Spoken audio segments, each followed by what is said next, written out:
Mesdames et messieurs, bonsoir et merci d'être avec nous dans ce journal. Voici les titres. Le chef de l'État togolais a lancé officiellement les travaux de l'Africa Financial Industry Summit ce lundi 28 novembre 2022 à Lomé. Et en Somalie, des militants du groupe terroriste des Chebab ont perpétré un attentat le 27 novembre 2022 dans un hôtel de la capitale. Les détails dans ce journal. Le président de la République togolaise, son Excellence M. Faure Eswazimna Gnassingbé, a officiellement ouvert le lundi 28 novembre 2022 les travaux de l'édition 2022 de l'Africa Financial Industry Summit AFIS. Le chef de l'État, à l'ouverture, s'est réjoui du choix porté sur le Togo, terre d'accueil et d'encouragement des institutions financières, et sa capitale reconnue comme un acteur important en matière d'industrie financière pour l'organisation de cet événement. Le président a rappelé que l'avenir de la finance africaine se construira sur la collaboration étroite entre les gouvernements et le secteur bancaire et que ce sommet est une belle occasion pour penser à cet avenir. L'Assemblée nationale s'est réunie ce mardi 29 novembre 2022 à son siège en sa 6e séance plénière de la 2e session ordinaire de l'année sous la direction de la présidente de l'institution Yawa Digodi Tchegan. La séance a été consacrée à l'examen et adoption du projet de loi portant protection des apprenants contre les violences à caractère sexuel au Togo. Cette loi, adoptée à l'unanimité des députés présents, vise à renforcer les mécanismes de prévention des actes de violence à l'égard des victimes, mais également à les protéger et les accompagner. Les auteurs de ce genre de violence peuvent encourir jusqu'à 10 ans de prison et une amende allant jusqu'à 10 millions de francs CFA. Comme annoncé dans les titres, des combattants du groupe terroriste des Chebab ont perpétré un attentat à la bombe ce dimanche 27 novembre 2022 contre l'hôtel Villa Rosa de Mogadiscio. Il s'agit d'un hôtel très fréquenté et souvent utilisé par les responsables du gouvernement. Les forces de sécurité somaliennes ont intervenu, mais il y a eu bien de dommages. Regardez. Les forces de sécurité somaliennes ont mis fin à un siège de plusieurs heures mené par des militants d'Al-Shabaab. Ces derniers avaient pris d'assaut un hôtel populaire de la capitale Mogadiscio dans la nuit de dimanche à lundi. 8 civils ont été tués. Le siège des Kharjites d'Al-Shabaab sur l'hôtel Villa Rose dans le district de Bondir à Banadir a pris fin. Le nombre de Kharjites était de 6. 5 d'entre eux ont été abattus par les forces de sécurité, tandis que l'un d'entre eux s'est fait exploser.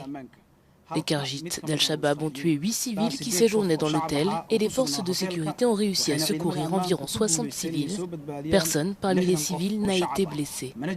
Au cours des opérations, un soldat de la sécurité a été tué et 5 autres ont été blessés. Dès 20h dimanche, une pluie de coups de feu et d'explosions ont été entendus dans l'hôtel Villa Rose, fréquenté par des parlementaires et d'autres représentants du gouvernement. D'après Sadik Doudic, porte-parole de la police nationale, l'opération de nettoyage de l'hôtel Villa Rose était terminée environ 21h après le début de l'attaque. L'assassin du militant anti-apartheid Chris Hani a été poignardé en prison le mardi 29 novembre 2022. Il a été poignardé à quelques jours de sa libération dans la prison de la capitale Pretoria où il était détenu. Rappelons que Hani a été assassiné en 1993 lors des délicates négociations pour les premières élections démocratiques en Afrique du Sud. L'assassin du militant anti-apartheid Chris Hani Janus Walus a été poignardé ce mardi en prison. L'autorité pénitentiaire sud-africaine a indiqué que le détenu est dans un état stable et qu'il reçoit actuellement les soins nécessaires. Cet immigré polonais lié à l'extrême droite blanche afrikaner avait tué Chris Hani en 1993 et après avoir passé près de 30 ans en prison, il devait être remis en liberté au plus tard le 1er décembre selon la décision de la Cour constitutionnelle, la plus haute juridiction du pays. La veuve de Chris Hani avait dénoncé un jugement diabolique et une manifestation contre sa libération a rassemblé plusieurs dizaines de personnes samedi dernier à l'appel du parti au pouvoir, l'ANC. L'agression contre le militant d'extrême droite est intervenue quelques jours après que la tombe de Chris Hani, située à Johannesburg, a été vandalisée. Inscrit au panthéon des héros de la lutte anti-apartheid, Hani est commémoré chaque année en Afrique du Sud. À l'international, spécialement en France, la baguette de pain française est officiellement inscrite au patrimoine immatériel de l'humanité. Ce mercredi 30 novembre 2022, l'UNESCO a accordé cette reconnaissance à la culture de la baguette française. Pourquoi cet honneur à l'endroit de la communauté des artisans, pâtissiers et boulangers? Regardez. À Paris, comme partout en France, elle trône fièrement dans les boulangeries. La célèbre baguette vient d'être inscrite au patrimoine immatériel de l'UNESCO. Une consécration pour ce produit traditionnel apparu au début du XXe siècle et aujourd'hui au cœur de la vie quotidienne des Français. Pour le petit déjeuner, le sandwich du midi ou pour accompagner les repas.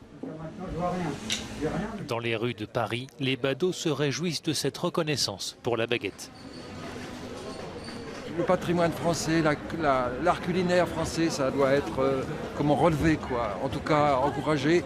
Et puis c'est bien pour nous. À l'échelle de la France, ça représente vraiment un symbole et une tradition française. D'aller à la boulangerie le matin, de prendre du pain. Et on ne résiste pas à une bonne baguette bien chaude.